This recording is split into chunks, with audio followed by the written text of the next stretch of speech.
আপনাদের কাছে নতুন একটা রেসিপি নিয়ে চলে এসেছি। রেসিপির নামটা হচ্ছে সর্ষে ইলিশ। কিভাবে সর্ষে ইলিশ রান্না করব আপনাদের দেখাবো, চলুন। সর্ষে ইলিশ করার জন্য দেখুন আমি ইলিশ মাছ নিয়ে নিয়েছি এরকম সাইজের। এখন আমি ইলিশ মাছটাকে কেটে নেব। সমস্ত ইলিশ মাছ আমি এখন কেটে নেব। দেখুন আমার কিন্তু সমস্ত মাছ কাটা হয়ে গেছে। এরপর আমি ধুয়ে নেব। দেখুন আমার কিন্তু মাছ ধোয়া হয়ে গেছে।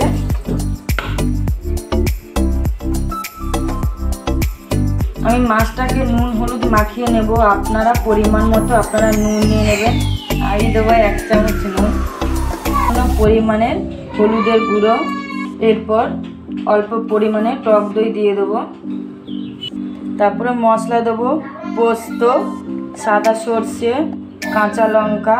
এখন সমস্ত উপকরণগুলো বেটে নেব।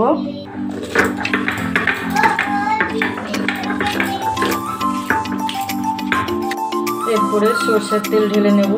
ফোড়নে দেবো কালো জিরে, দেবো 2টো শুকনো লঙ্কা। বেটে রাখা মশলাগুলো তেলের উপরে ছেড়ে দেবো। আপনাদের পরিমাণ মতো আপনারা নুন নিয়ে নেবেন। আমি দেবো 1 চামচ নুন, 2 চামচ হলুদের গুঁড়ো, সামান্য পরিমাণে একটু চিনি।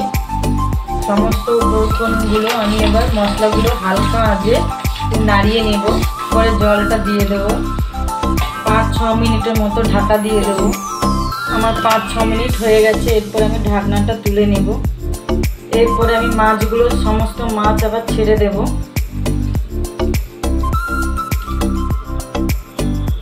আমি অল্প পরিমাণে কাঁচা সরষের তেল দিয়ে দেবো। দিয়ে এরপর আমি ঝোলটাকে ফুটিয়ে নেব।